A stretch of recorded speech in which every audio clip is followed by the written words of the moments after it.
So, a number of years ago, I was driving home and I was on the road and I was coming around a curve in the road and I noticed up ahead there's this pheasant just kind of casually sauntering down the center line of the road. And he's still walking and he looks back and all of a sudden he sees this car bearing down on him. And once he saw that, he took off running. What do you think? He's a bird, right? What do you think his normal reaction would be? He didn't fly off. He took off running. And those legs were moving, man. I'm certain that pheasant probably set the land speed record for pheasants because he was running so fast trying to get away from that car. But it didn't matter how quickly he was running. It didn't do him any good. That car was still coming down on him, bearing down on him, and he didn't know what he's going to do. And suddenly, what seemed like just at the last moment, it's almost as if he remembered, wait, I'm a bird. I can fly. So he takes off flying and he goes off to the side of the road and then he was safe. But, gotta wonder. But I'm going to ask the question, did you ever find yourself in trials that just seem to be bearing down on you? And it seems like no matter what you do, it's only getting worse. So what I'd like to do today is just bring up some points to help us deal with trials that are besetting us.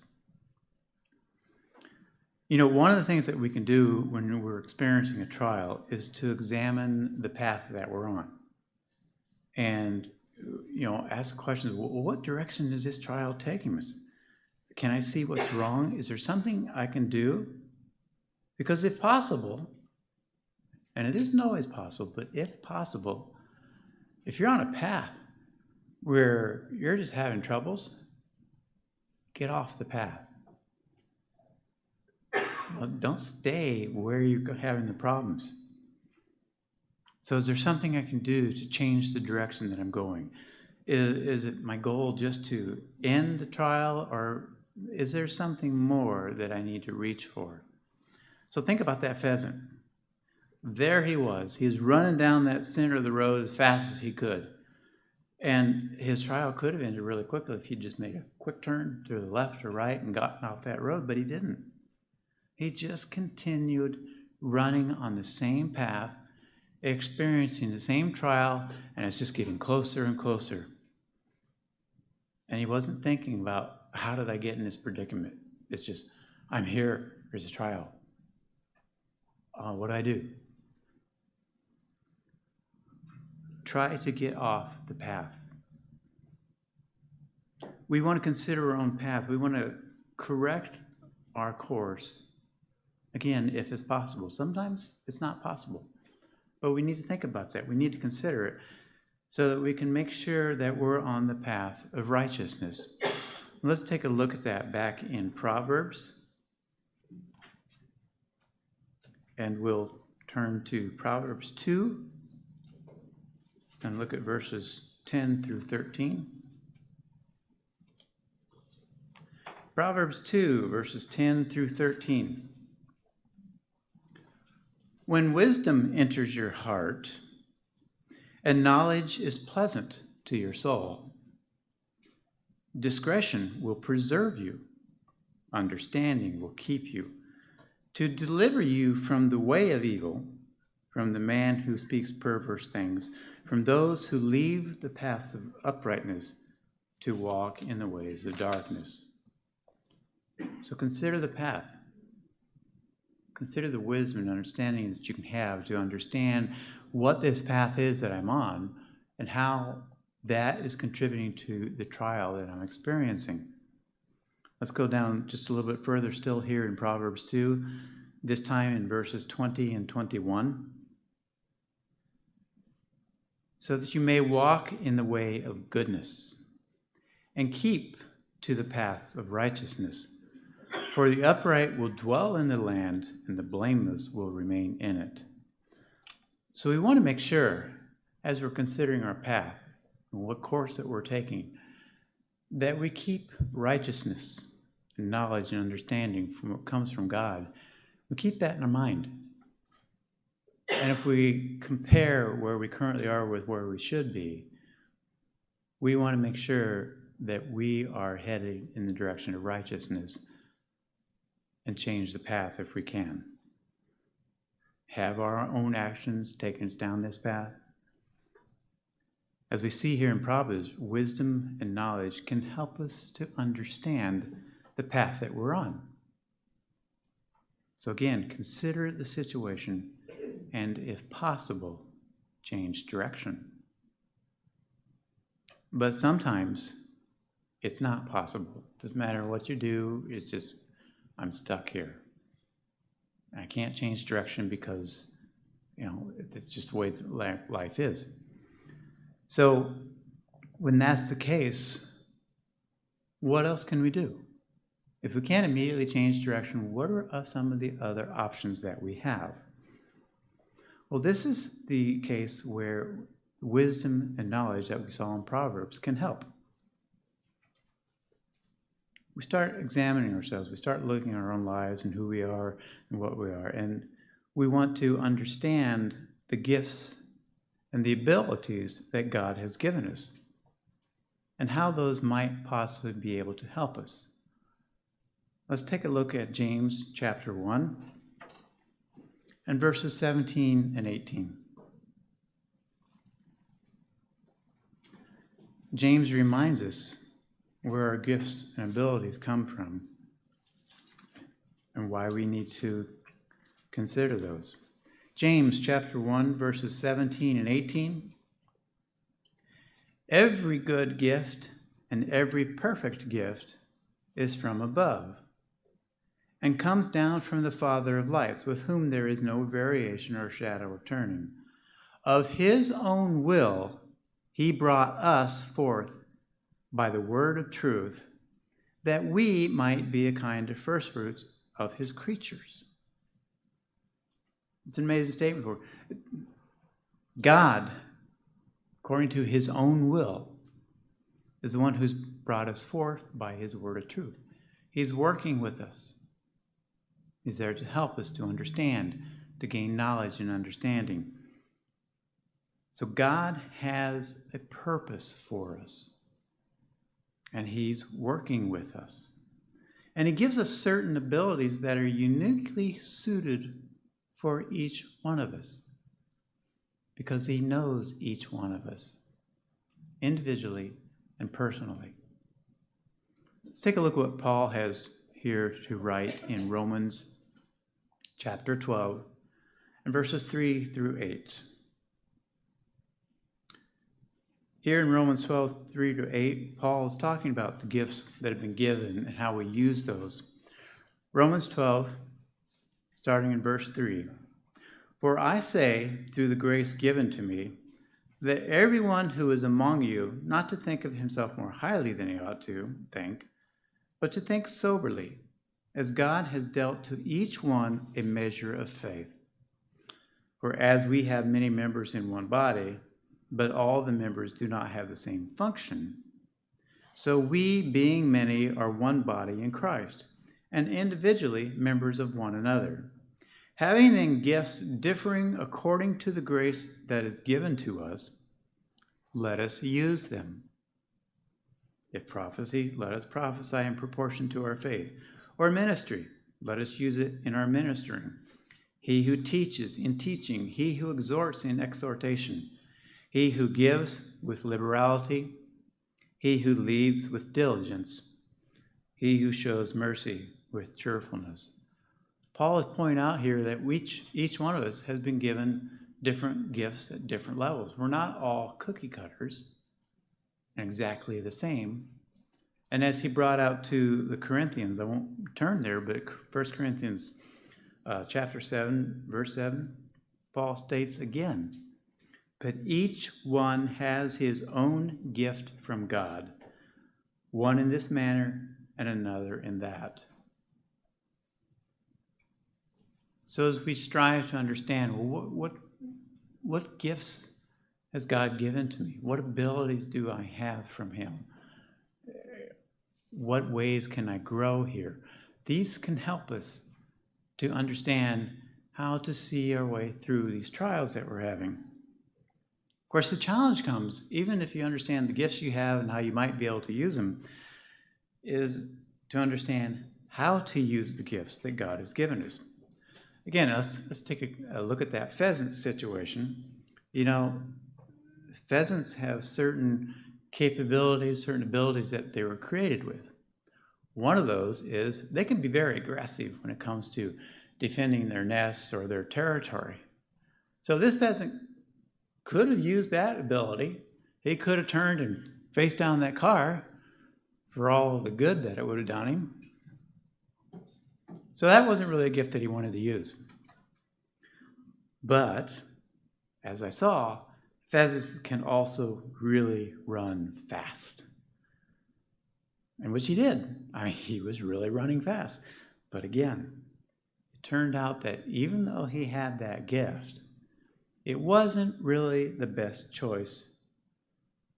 He used it, but things just kept getting worse.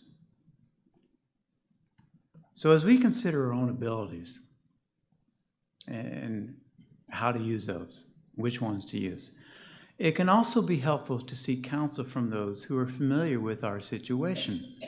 Because see, that could give us a different perspective in the trial that we're in. I mean, sometimes we get into a situation, we've got those blinders on, don't we? We don't see anything else. So by talking with others who know us, know the situation, we can get a different perspective.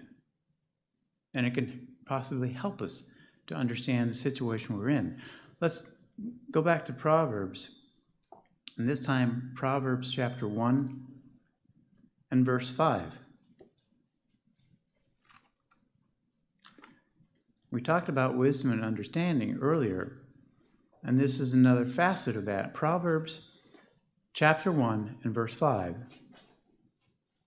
A wise man will hear and increase learning, and the man of understanding will attain wise counsel. Find someone who can help you, who understands, give you a better understanding of your own situation. And we can see that there's an advantage of this when we consider the account of Daniel and Nebuchadnezzar's dream. Let's turn back to Daniel chapter 2. Background here, we don't need to go through the whole thing, but remember what happened. Nebuchadnezzar had this dream, and he wanted it to be interpreted. So he went to all his soothsayers and everything else, the magicians, and he wanted to know what the interpretation was. But he also didn't really trust them, because they could have told him anything, and he could have said, I don't know if this is true or not. So what he did, he said, first, tell me what my dream was, because if you can do that, then there's a better chance that your interpretation actually might be valid. And of course, there's a reaction. They're standing there like, oh, whoa, this has never happened ever. Any wise men who have been with any king or something, this has never happened. We can't do that. No one can do that. And that just made Nebuchadnezzar furious. He was angry, and he said, that's enough. And right away, he issued a decree to have all the wise men killed. And so Arioch, who's the captain, was commissioned to carry out this thing. When it comes to Daniel and his friends, and we picked this up in verse 14. We'll look through Daniel 2, verses 14 and 19. Because, think about this. Suddenly, through no fault of their own, Daniel and his companions find themselves in what you could, in an understated manner, say is a really severe trial. So severe that they're facing death. So what course of action did Daniel take? Daniel chapter 2, verses 14 through 19. Then, with counsel and wisdom, Daniel answered Arioch, the captain of the king's guard, who had gone out to kill the wise men of Babylon. And he answered and said to Arioch, the king's captain, "Why is the decree from the king so urgent?" Then Arioch made the decision known to Daniel. So he had wisdom there to try to understand what's going on. He didn't start arguing right away. He needed to understand the situation. Picking up here again in verse 16. So Daniel went in and asked the king to give him some time, that he might tell the king the interpretation. Then Daniel went to his house and made the decision known to Hananiah, Mishael, and Azariah, his companions, that they might seek mercies from the God of heaven concerning the secret, so that Daniel and his companions might not perish with the rest of the wise men of Babylon. Then the secret was revealed to Daniel in a night vision, so Daniel blessed the God of heaven. So it was with wisdom and counsel that Daniel discussed the situation with Arioch, and then decided to approach the king and discuss it with him. And obviously, he had the wisdom to not just go in and plead for his life, but to discuss with the king, give me this time, and here's how it could benefit you. But ultimately, as we look at this account, what we see here is though they knew they would need to seek God for a resolution to this trial. There was no way they could get out of this trial with their own abilities. They had to go to God. And so, obviously none of us have ever been in a situation like that, and I hope we don't. But when we consider our options, when we consider the trials that are besetting us, we need to remember to ask God for the wisdom to know what to do. And again, James talks about this. Let's go back to James chapter 1 and verses 2 through 5.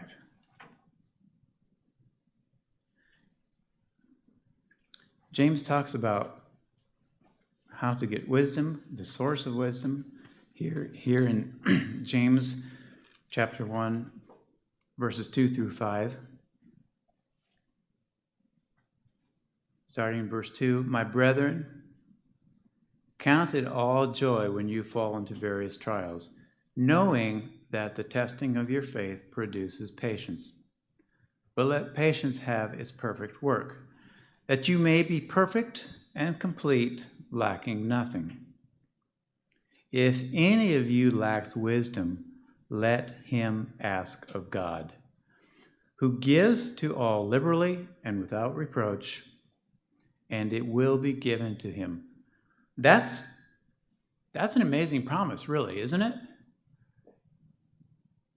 We're having problems here. We can go to God and say, I need the wisdom to understand what's going on here and how I need to react and behave in this situation. And God says, I'll give you the wisdom if you come to me. And not just a little smidge. He says, I'll give it to you liberally.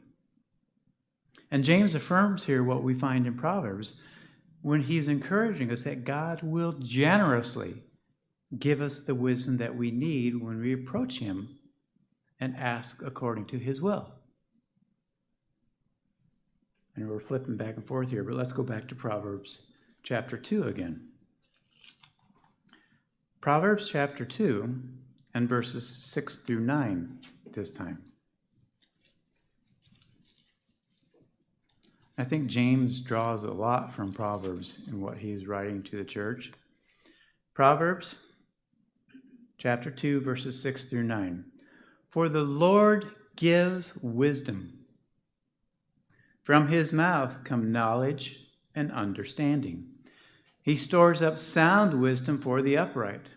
He is a shield to those who walk uprightly. He guards the paths of justice and preserves the way of his saints. Then you will understand righteousness and justice, equity, and every good path." This is what comes eventually from God when we ask him for wisdom. He's promised us that this is what he will provide. This is what God is willing to give us when we come to him and ask. Whatever gifts and abilities that we have to help see us through these trials, it's important to remember that they do come from God, and it's not by our strength that we can bear these trials. We can't do it without God. Consider what Jeremiah has to say in chapter 9, in verses 23 and 24. Jeremiah 9, verses 23 through 24.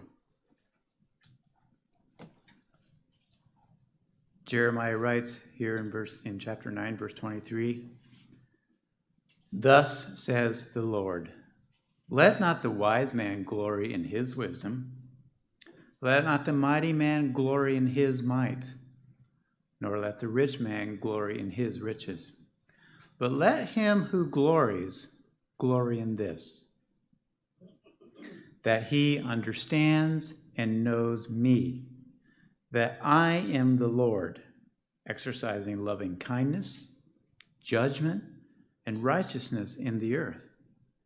For in these I delight, says the Lord."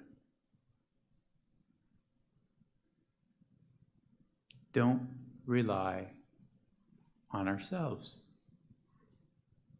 We have some strength, but not really what we need.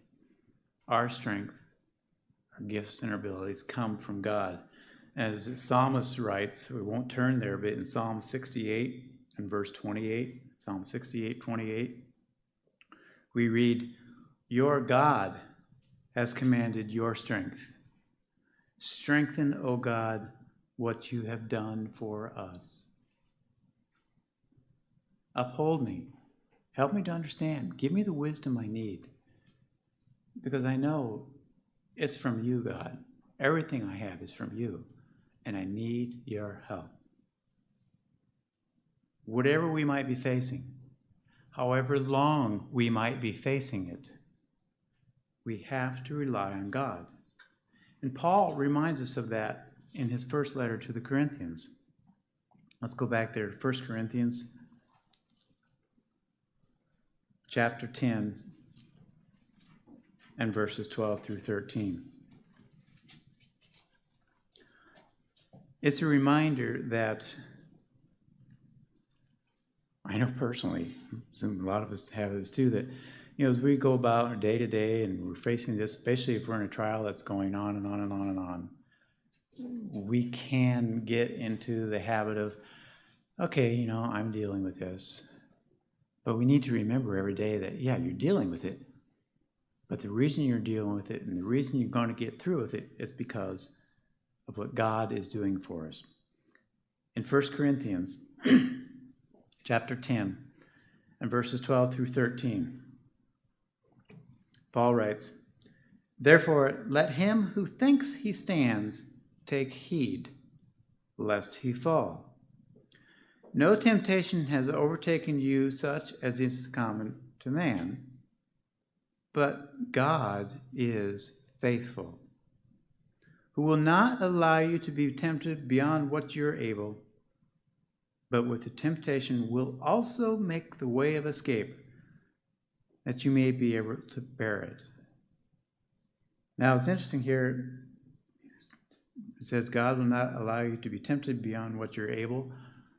I admit, sometimes I kind of wondered, what measuring scale is he using? Because I sure don't feel like I'm able. But God is sure. He's there. He knows who we are. He knows what we're going through. And he's not going to put us in a situation knowing we're going to fail. We come to him, we rely on him, ask for his wisdom and understanding. And God will show us what needs to be done here. Because too often, don't we just kind of try to resolve our troubles on our own, or rely on ourselves to resolve the trial, or I'm going to bravely suffer through this until it's over? The point here is that God already provides the strength that we need to endure through the trial.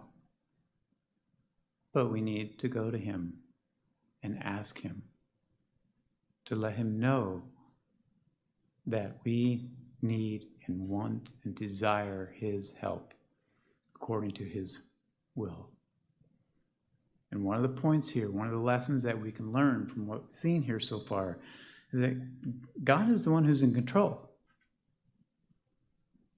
He is the one we have to rely on. Because no matter how strong we are, how smart we are, how creative we are, whatever our gifts and abilities might be, we need to learn to fully rely on God and not to rely on our own strength. We have to believe that God will give us the strength that we need.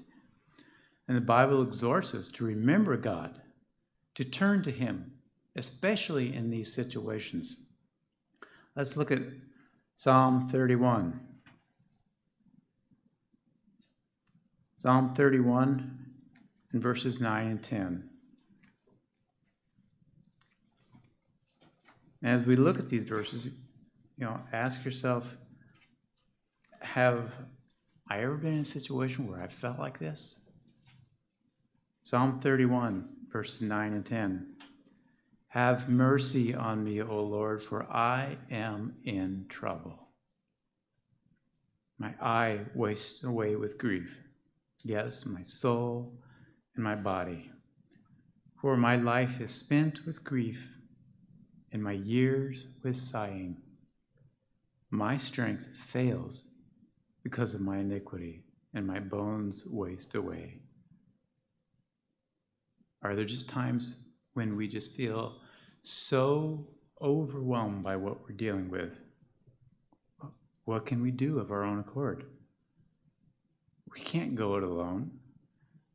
We must turn to God and rely on his strength. Because he's promised. He's promised to be there for us. And the Bible is filled with reminders of what God provides for us. We trust that God will be there to help us through, even when we feel like we might be at our rope's end. God will be there. Let's take a look further here in Psalm 31 and verses 14 through 16. After seeing this lament earlier on in the psalm, what is the answer? Psalm 31, verses 14 through 16. But as for me, I trust in you, O Lord. I say, you are my God. My times are in your hand. Deliver me from the hand of my enemies and from those who persecute me. Make your face shine upon your servant. Save me for your mercy's sake. Even in the midst of his troubles, there is a confidence there that God is going to do this. There's a trust there that God will provide. God has made a promise to us, and that promise is that he will be with us when we turn to him. I won't turn there, but in 2 Samuel chapter 22 and verses 32 and 33, we read the following. 2 Samuel 22, 32 and 33. For who is God except the Lord? And who is a rock except our God? God is my strength and power, and he makes my way perfect. And just to reinforce that, let's turn over here to Psalm 37. Psalm 37, verses 39 and 40. But the salvation of the righteous is from the Lord. He is their strength in the time of trouble. And the Lord shall help them and deliver them. He shall deliver them from the wicked and save them because they trust in him. And from our study of God's word, we know this to be true. But aren't there still times, perhaps emotionally, when we may still have doubts? We believe God, we trust him, but there's still that humanity within us that might have some doubts here. Remember the accounts in the New Testament over in Mark chapter 9 of the man whose son had been possessed by a demon. And the disciples were not able to cast that demon out. Let's go and take a look at Mark 9, and we'll read 19 through 24. We're breaking into the account here, but that's the background. He couldn't do it. So this father brings his son to Jesus. And the disciples said, we couldn't do this. So in verse 19 of Mark chapter 9, Jesus said, he answered him and said, O faithless generation, how long shall I be with you? How long shall I bear with you? Bring him to me. Then they brought him to him. And when he saw him, immediately a spirit convulsed him, and he fell on the ground and wallowed, and foaming at the mouth. So Jesus, asked the father, how long has this been happening to him? And he said, from childhood. And often he has thrown him both into the fire and into the water to destroy him. But if you can do anything, have compassion on us and help us. The fact that the man brought his son to Jesus meant he believed something could be done. But there's still some doubt there, wasn't there? If you can do anything, have compassion on us. And what was Jesus' response to him? If you can believe, all things are possible to him who believes. And immediately the father cried out and said with tears, Lord, I believe. Help my unbelief. We still have doubts. And we trust God. We believe him. We're here. He's called us into his family.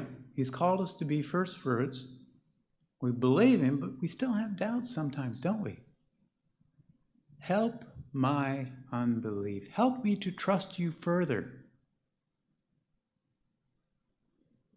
It's an easy thing to say that we trust God, but when times are tough, we may find that we still have some doubts.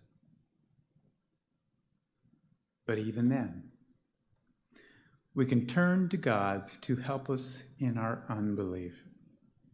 Strengthen me.